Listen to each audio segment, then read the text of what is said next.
What's up, guys? Welcome back to Fresh on Clips. Noah Baskin here with Luca Kassab. We have a special guest here today with us. We got JJ McEgthy. Shout out Mr. Picard, AP Psych Project, first podcast for the good old egg. Let's get right into it though. Clippers 11-2 since Christmas. Yeah. Lost to Minnesota, lost to the Lakers. And actually, fun fact, at that Lakers game, we were courtside. We even Yep, right got next to memed at LeBron. one point. What? We even got memed with the final score. Yeah. We were literally next to the Lakers bench. They could hear us yapping at them. Back to the point of this, as fun as that was, Clippers, they got some serious problem they got to figure out. Visa Zubas, Clippers starting center, the anchor of the defense, has been out the last 2 weeks, and he's going to be reevaluated in 2 to 3 more weeks. So, with that, what are our thoughts on the center play of the Clippers without Big Zoo? Well, so obviously Mason Plumlee's back after a long absence, and he's moved into the starting position. And I think it's clear from from the beginning, we're missing Zoo. His presence is just needed. Like it's just you can tell the chemistry is a little off. Plumlee's not Zoo. Plumlee looked solid against the Thunder in that game, but since then, in our past two games, the center play has been not very good. I mean, we went small against the Brooklyn Nets. That brought us back to win the game, and we didn't play any centers in the fourth quarter, I think, against the Lakers. So honestly, to answer the question, the center play has not been great. We need Zubac. We're clearly missing him. So, you mentioned the Lakers game. This is going to be my favorite thing to mention because, The second Lakers game, not the yes, the second one. we played them twice. First time we played him, Zoo was a dog, 20 boards. Only reason we were still in the game. But Yeah. in this most recent one, Plumlee started, played 19 minutes, +2 plus minus. And that's a big stat actually, because when he was in the game, we were up 18 points. Yeah. So to be mainly playing in a game we're up 10 to 15 to 20, right? The majority of your minutes come at that point and only be a +2. Whereas Daniel Theis, other center, was a -5 in 17 minutes. Yeah. And as you said, we did not close with a center. There were points we closed with Kawhi at center. Yeah. And the big thing is between our two bigs, Theis and Plumlee, they had 4 total rebounds Yeah. in a game where the Lakers were beastly on the offensive boards, and that's what kept them in the game, even out rebounding us 41-36. Yeah. Common Um, trend, yeah, you sorry, got it. what was that? Common trend of the Clippers season has been the lack of defensive intensity and the lack of Yeah. defensive rebounding. And without Zoo to bail him out at times, Clippers look horrid I on that. mean, yeah, clearly against the Lakers this past game we won, but I mean, I feel like we should have won by way more. But the amount of second chance points they got, I mean, and just lazy rebounding defense. We just could improve so much. I mean, don't get me wrong, we're 20-4 in our past 24 games, but I mean, there's still so much room for improvement. And I think if you watch the Clippers, like I mean, we've watched all 24 of those games, you can see what we're missing and how much we miss Zoo. Let's just last thing about Zoo here. So without Zoo this season, Clippers have a 119 defensive rating. With Zoo, their defensive rating is 113.6. And if you didn't know, in basketball, the lower the defensive rating, the better. Yeah. So having that much of a drop off without a guy who some would argue isn't even a top 5 guy on our team, casuals, of course, but Yeah. carry on. That just shows how important he is. And I'm seeing yesterday on Twitter, the Lakers fans saying, "Oh, we easily win this game if we have LeBron." You got to note we are missing the anchor of our defense and a Yeah. guy who's been averaging 10 and 10 for the past 4 seasons minimum. Yeah. I mean, casuals just really don't understand how important that anchor in the middle is for the whole team. Like the flows are just off. Like it's just with Zoo out, the whole offense and defense, everyone's a little confused. Great. So here's my proposal right here. I'm big in the trade machine. I'm big on the trade deadline. We got to package one of most likely Plumlee because he's on a bigger deal, but one of Plumlee or Theis Bro, with a dude like PJ Tucker and with a young gun like Brandon Boston for a center up in Utah, Kelly Olynyk. Lawrence Frank, get it done. okay. Well, well, I love the sound of that idea. Kelly Olynyk would be great for us. That's not gonna happen. That's just unrealistic. You think that Kelly Olynyk is not tradable? No, I think he's tradable. I just don't think that's like I just don't see that happening. I think I don't Utah know. wants to get some value out of him, especially a young bucket like Brandon Boston. Yeah, I want to see Brandon flourish. I mean, we just don't have the room for him. I mean, to get good minutes. So, So but we're yeah, talking we're talking about a young guy not getting minutes. Sounds a lot like Kobe Brown. But yeah, to build into Anthem. it, you and I both said Kobe Brown, more so me, but I'll give you your failure props here too. Kobe Yeah, Brown should be that ninth guy to be getting minutes in the rotation. But Amir Coffey, the brewmaster, our yeah, second best player in 2021, waited his turn, stuck it out, and guess what? He's flourishing in that ninth man role right now. yeah. Current thoughts on Amir Coffey? Well, he's actually 7 of 7, I think, from three in his past 3 games. Maybe 8 or 8. I don't know. 7 of 7. Anyway, yeah. Anyways, he's been great. I know last time we both said we would rather Kobe Brown just to see a young guy flourish. But I can't say anything wrong about Amir. I mean, every year he always gets his turn, whether it's in the beginning of the season, end of the season, and every single time he steps up. So honestly, with right now, I'm happy with the rotations, and unless something drastic happens and Amir just starts playing that complete terribleness, um, I think Amir should stay. So, fun fact. So, last time we spoke, Amir was only shooting 33% from three. So, in that 13 game span, it was 33 in his last five, 34, 35.4 on the season, right? Yeah, In that 13 game span, he's brought his 3 point percentage up to 43.8%. yeah, and he's shooting almost 60% field goal percentage. Yep. Good defensive player. Great for the spacing with Kawhi, PG, Harden, Norm Powell. And Y- my big thing with him, great defensive guy, can guard 1 through 4. Yeah, And even I swear, he hits every clutch three he takes. Lakers, Norman. an example. No, Amir Coffey. Yeah, I was gonna say. We'll build on Norman too, but Okay. Amir Coffey. Yeah, no, I mean, he hit 2 big threes against the Lakers. One of them was when the Lakers were coming back. I think the Lakers got it to 4 points or something, and Amir hit a huge three. He gave the Lakers a cup of Joe for the road. The brewmaster. My one complaint though with Coffey, as good as he's been, I just think the backup power forward being his size at 6'7" is something of a concern because at least while Kobe Brown's 6'7", he's muscular, he has a muscular build. Yeah. Whereas Amir Coffey, while he has put on weight, he's still a little scrawnier and it looks at times like he's getting a little overpowered. Yeah, I mean, I guess I've noticed that too at some points, but I don't think that's a long term. I don't think that's a huge problem. I mean, I yeah, I mean, as long as how we're playing right now, I mean, obviously there's room for improvement, like we keep saying. Like I mean, we could improve in everything, but I think as of now, keep we keep it how it is. Coffee's been great.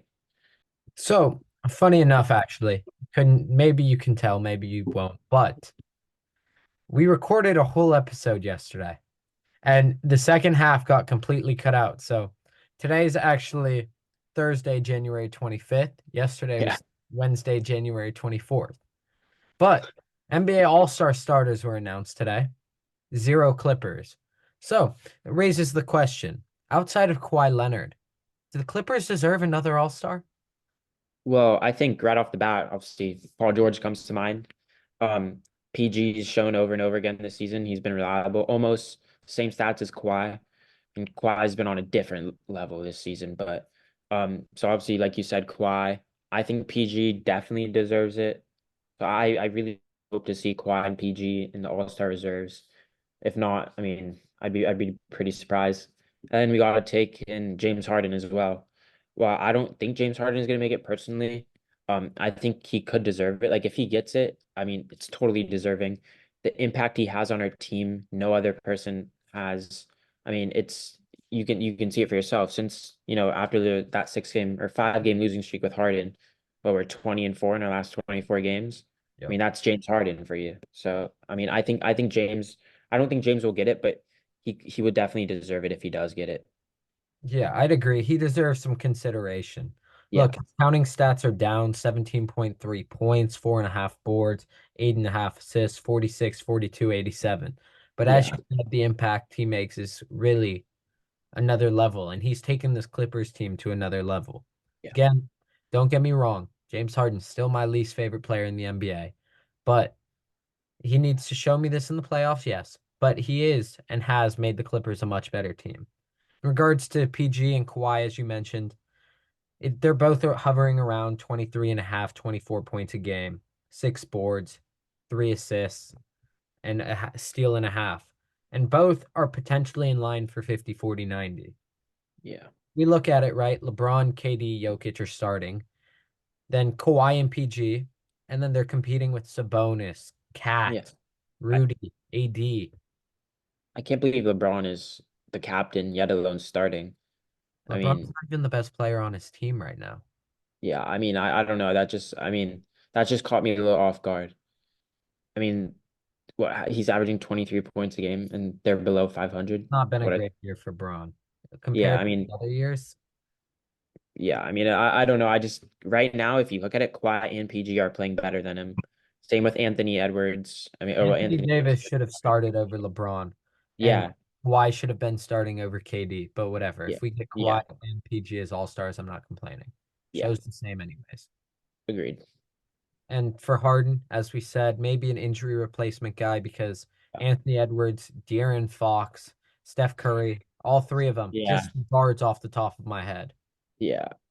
So we are talking about awards right now. And I'd say the Clippers have the leader in Sixth Man of the Year, Norman Powell. Yeah, wait, can really quick. I love Norm, but somebody we haven't really mentioned at all this podcast, Russell Westbrook. Can we talk about him really quick? I Let's mean, sure.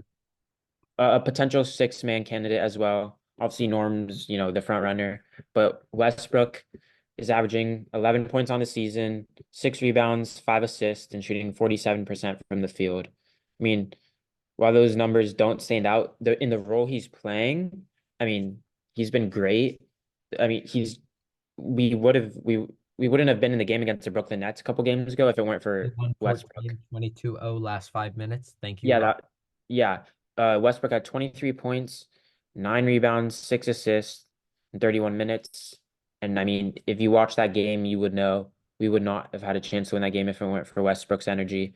And not just that game, we see it over and over again. Westbrook comes in, brings energy.